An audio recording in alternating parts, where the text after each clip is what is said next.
मैं सुशीला देवी और मैं आपको अपनी एक कहानी बताने जा रही हूँ जिसे सुनकर आप कहेंगे कि मैं कितनी बुरी थी। अपनी ज़िंदगी की एक छोटी सी कहानी मैं आप लोगों के साथ बांटने जा रही हूँ। हालांकि मैं अब बिल्कुल ठीक हूँ, लेकिन एक गलती थी जो मैंने की थी, उसके बारे में मैं आप सबको बताने वाली हूँ। मेरा एक बेटा है जिसका नाम पंकज है। उसकी शादी मैंने अपने ही करीबी रिश्तेदार की लड़की से की थी जिसका नाम कंचन था। शादी होने के बाद कंचन मेरे घर आ गई थी और मेरी पड़ोस में ही रहने वाली मेरी एक सहेली ने भी अपने बेटे की शादी एक सुंदर और प्यारी सी लड़की के साथ की थी। हम दोनों के बेटों की शादी कुछ दिनों के फ़र्क से ही हुई थी और मेरी सहेली दुर्गा देवी की बहू और मेरी बहू साथ में ही गर्भवती हुई।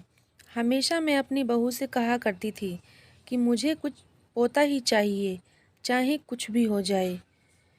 इस पर मेरी बहू कहती थी कि माँ जी, ये तो भगवान की इच्छा है, बेटा हो या बेटी, इसमें हम कुछ भी नहीं कर सकते। भगवान की मर्ज़ी के बिना तो एक पत्ता भी नहीं हिलता।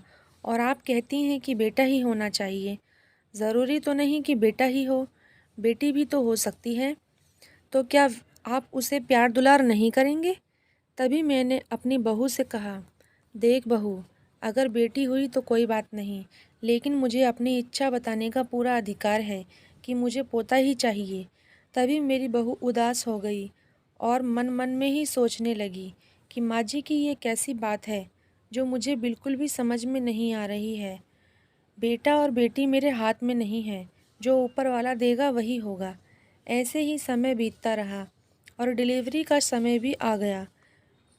मैंने अपनी सहेली दुर्गा देवी से कहा कि कुछ भी परेशानी दिक्कत हुई तो मैं तेरे दुख में तेरा साथ दूंगी और तू मेरे दुख में मेरा साथ देना।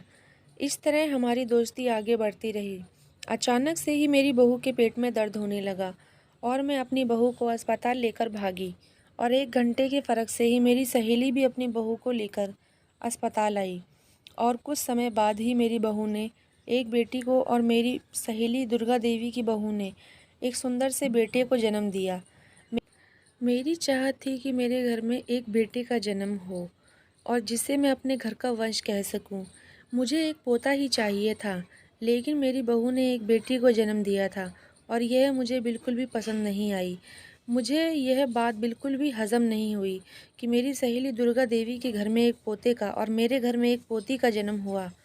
मैं इस नर्स के पास गई और मैंने उससे कहा, क्या अब कुछ भी नहीं हो सकता? मुझे पोती नहीं पोता चाहिए था। तभी नर्स ने कहा कि आंटी जी, आप ये कैसी बात कर रही हैं? ये सब भगवान की इच्छा है और जो वह चाहेंगे वही होगा। आपके घर में एक बेटी का जन्म हुआ है, आपके घर में एक दुर्गा एक लक्ष्मी आई है और आप आज के ज़माने में ये कैसी बातें कर रही हैं? तभी मैंने नर्स से कहा, देख, मुझे तो पोता ही चाहिए था, अब तू इसमें कुछ कर सकती है तो बता। मैं मैं तेरे को इतने पैसे दूंगी, तुझे मेरा एक छोटा सा काम करना होगा। तभी नर्स कहने लगी, नहीं आंटी जी, मुझसे इतना बड़ा पाप ना कराएं। मैं यह काम बिल्कुल भी नहीं कर सकती, चाहे कुछ भी हो जाए। तभी मैंने नर्स के हाथों में नोटों से भरी 2 मोटी गड्डियाँ नर्स के हाथों में रखी और कहा, देख, ये छोटा सा काम करने में तेरा कुछ भी नहीं जाएगा। तुझे बस बच्चों की अदला बदली करनी है। तुझे मेरी सहेली दुर्गा देवी के पोते की जगह मेरी पोती को रखकर आना है और उसकी कीमत तो तू देख ही सकती है। ये पूरे 10 लाख रुपए हैं और 10 लाख रुपए कम नहीं होते। तो मेरी बात मान ले कि तू काफ़ी दिन अच्छी ज़िंदगी जी सकती है। तभी नर्स का मन बदल गया और उसके मन में भी लालच जाग गया और वह कहने लगी, ठीक है आंटी जी, अगर बात 10 लाख की है तो मैं यह काम करने के लिए तैयार हूँ, लेकिन आप इसकी खबर किसी और को नहीं होने देंगे।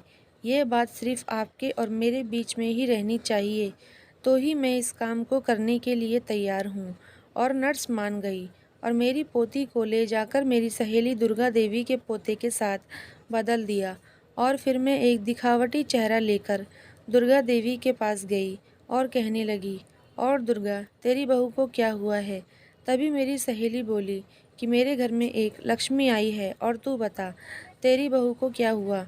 तभी मैंने उसे बताया कि मेरे घर में तो पोता आया है और मेरे घर का वंश आया है और मैं तो बहुत खुश हूँ और जच्चा बच्चा बिल्कुल ठीक है।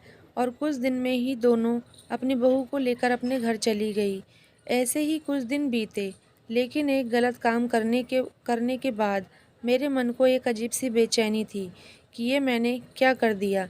लेकिन फिर भी एक बेटे को पाकर मैं बहुत खुश थी।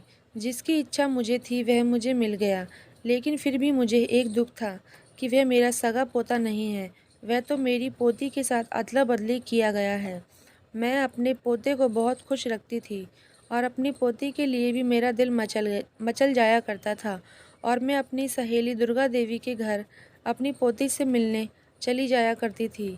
और यह बात मेरी बहू को बिल्कुल भी अच्छी नहीं लगी।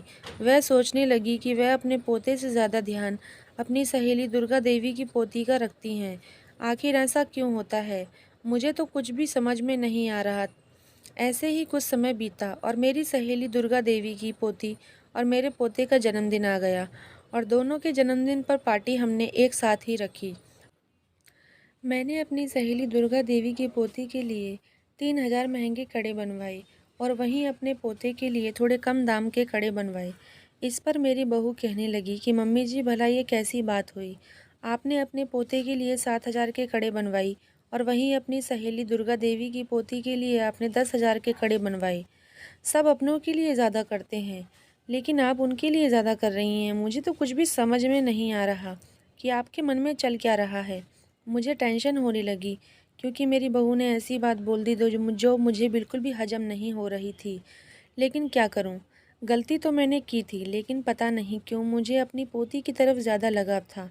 मैं अपने पोते के लिए कपड़े लाती तो अपनी सहेली दुर्गा देवी की पोती के लिए भी कपड़े लाती। ये देखकर मेरी बहू हमेशा कहती कि मम्मी जी, आप अपने पोते के लिए कम और अपनी सहेली दुर्गा देवी की पोती के लिए ज़्यादा कर रही हैं। ऐसे ही कुछ साल बीत गए और दोनों 6-6 साल के हो गए और मेरी तबीयत भी थोड़ी ख़राब रहने लगी। एक आखिरी समय था जब मुझे अपनी गलती का एहसास हो रहा था, क्योंकि मेरे पूरे दिन में से सबसे ज़्यादा समय मेरी पोती के साथ ही बीतता था। और अपनी सहेली की बहू के लड़के को जब मैं अपने घर में लेकर आई थी तो उसकी तरफ मेरा कम ध्यान था। मेरे मन में ये आ गया कि मैंने अपनी मर्ज़ी से ही नर्स को पैसे देकर बच्चों की अदला-बदली करवाई थी, लेकिन प्यार तो मैं सबसे ज़्यादा अपनी पोती से ही करती हूँ और मुझे अपनी गलती का एहसास हो रहा था, लेकिन मुझे ये समझ में नहीं आ रहा था कि अब मैं क्या करूँ। ऐसे ही कुछ दिन बीते और मेरी तबीयत और ज़्यादा बिगड़ गई। तब मुझे समझ आ रहा था कि मैं बहुत बड़ी गुनहगार हूँ अपनी बहू और बेटे की। मैंने उनके बच्चों की अदला-बदली करके बिल्कुल भी अच्छा नहीं किया।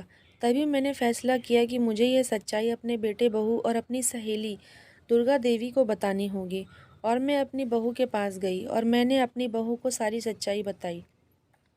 और मेरी बहू की आंखों से आंसुओं की धारा बहने लगी और वह कहने लगी कि माँ जी, आपने ये कैसा अनर्थ कर दिया। आखिरकार आपने 6 साल तक मेरी बच्ची को मुझसे दूर रखा। आपकी इस इच्छा ने मेरी ज़िंदगी खराब कर दी। मैं अपनी बच्ची से 6 साल दूर रही और उसे प्यार भी न कर सकी। आपने ये कैसी सज़ा दी है एक माँ को। मेरी बहू मुझसे सवाल पर सवाल करने लगी कि आखिरकार मैंने ऐसा क्यों किया। मैंने उसे बताया कि हमेशा से ही मुझे एक पोते की चाहत थी। मैं चाहती थी कि मुझे एक पोता ही चाहिए। इसके लिए मैंने अपनी बहू से भी बहुत बहस की थी, लेकिन मेरे इस लालच ने मुझसे बहुत बुरा काम कराया है। मुझे ऐसा बिल्कुल भी नहीं करना चाहिए था। मैं तुम सबकी गुनहगार हूँ। अगर तुम सब चाहो तो मुझे सज़ा दे सकते हो। तभी मेरी सहेली दुर्गा देवी के कहने लगी कि देखो, तुमने गुनाह तो किया है, तुम्हें इसकी सज़ा भी मिलनी चाहिए। लेकिन मैं तुम्हें अपनी सहेली होने के नाते माफ़ कर देती हूँ, लेकिन आइंदा से ऐसी गलती कभी मत करना। और तभी मैंने अपनी सहेली दुर्गा देवी से कहा कि देख दुर्गा, मेरी तबीयत अब बिल्कुल भी ठीक नहीं रहती। मेरा कब समय आ जाए और कब मैं इस दुनिया को छोड़कर चली जाऊँ, ये मैं नहीं बता सकती। हो सके तो मेरी इस गलती को तुम सुधार देना। मेरे बेटे और बहू को तुम अपने घर में ही रखो। दोनों बच्चे साथ में पढ़ेंगे बढ़ेंगे तो सब कुछ ठीक हो जाएगा। मेरी इस गलती को अब सुधारा तो नहीं जा सकता, लेकिन तुम अपने बेटे को और मेरी बहू अपनी बेटी को देख सकते हो, एक दूसरे से प्यार कर सकते हो। 6 साल दूर रहने के बाद अब दोनों बहू अपने बच्चों से जुदा ना रहें, तभी अच्छी बात है। और मेरी तो तबीयत खराब रहने लगी है, मैं कब इस दुनिया को छोड़कर चली जाऊँ। मैं कुछ कह नहीं सकती, लेकिन अब मैं अपने गांव जा रही हूँ। वहीं से मैं इस दुनिया को छोड़कर चली जाऊँगी। हो सके तो मेरी गलती को माफ़ कर देना। और मैं अपने बेटे बहू को अपनी सहेली दुर्गा देवी के हवाले करके अपने गांव आ गई। अब मेरी ज़िंदगी के कुछ ही दिन बचे हैं और यह सच्चाई मैंने अपने बेटे बहू को बताकर जैसे मानो अपने सर से बहुत बड़ा बोझ उतार दिया हो। यह सच बताकर मेरे दिल से बहुत बड़ा बोझ उतर गया और यह एक अच्छा काम करके मुझे बहुत अच्छा लगा। और मुझे आशा है कि मेरे बेटे बहू भी मुझे माफ़ कर देंगे और मेरी सहेली भी मुझे माफ़ कर देगी। तो दोस्तों, आपको कहानी कैसी लगी हमें कमेंट करके ज़रूर बताएं। क्या मैंने अच्छा किया अपने बेटे बहू को सच्चाई बताकर? और वीडियो अच्छी लगी हो तो वीडियो को लाइक और चैनल को सब्सक्राइब ज़रूर करें।